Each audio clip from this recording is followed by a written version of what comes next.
ছাত্র সমাজের স্বার্থে রাহুল গান্ধী লড়ছেই লড়বে, দেশের ছাত্রদের স্বার্থে রাহুল গান্ধী লড়ছেই লড়বে, দেশের জেনজিদের ভবিষ্যতের স্বার্থে রাহুল গান্ধী লড়ছেই লড়বে, দেশের ছাত্র সমাজের স্বার্থে রাহুল গান্ধী লড়ছেই লড়বে।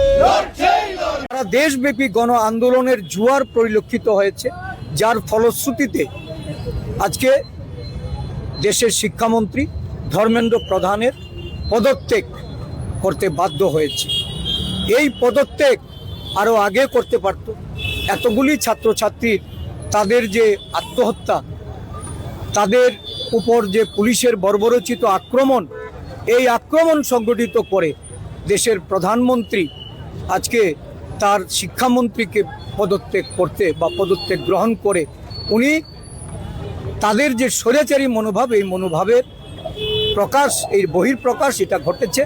তবে এই জয়ের মধ্য দিয়ে আজকে ধর্মেন্দ্র প্রধানের পদত্যাগের এটাকে আমরা জয় হিসেবে সূচিত করে এই জয়ের মধ্য দিয়ে দেশের স্বৈরাচারী সরকারের বিরুদ্ধে আমাদের যে মূল দাবি, আমরা যারা ছাত্রদের উপর অত্যাচার নামিয়ে নিয়ে এসছে তাদের বিরুদ্ধে ব্যবস্থা গ্রহণ করা, শিক্ষা ব্যবস্থার আমূল পরিবর্তন এবং যারা আত্মহত্যা করেছে তাদের জন্য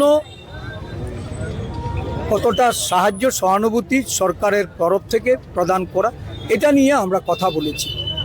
আমরা সর্বোপরি চাই দেশের প্রধানমন্ত্রী এই ঘটনাবলীর জন্য সমগ্র দেশবাসীর কাছে উনি যেন ক্ষমা প্রার্থনা করেন এবং উনি যেন ক্ষমা প্রদর্শন করেন। এটা আমাদের জাতীয় কংগ্রেসের দাবি। আজকের এই জয়, এটা রাহুল গান্ধীজির যেমন জয়, দেশের ছাত্র যুব সমাজের জয়, সমগ্র দেশব্যাপী আজকে মানুষ উৎসাহিত, উদ্বেলিত এবং ছাত্র সমাজের প্রত্যেকটা আন্দোলনকারী ছাত্র সমাজকে আমরা কংগ্রেস দলের পক্ষ থেকে অভিনন্দন জ্ঞাপন করছি।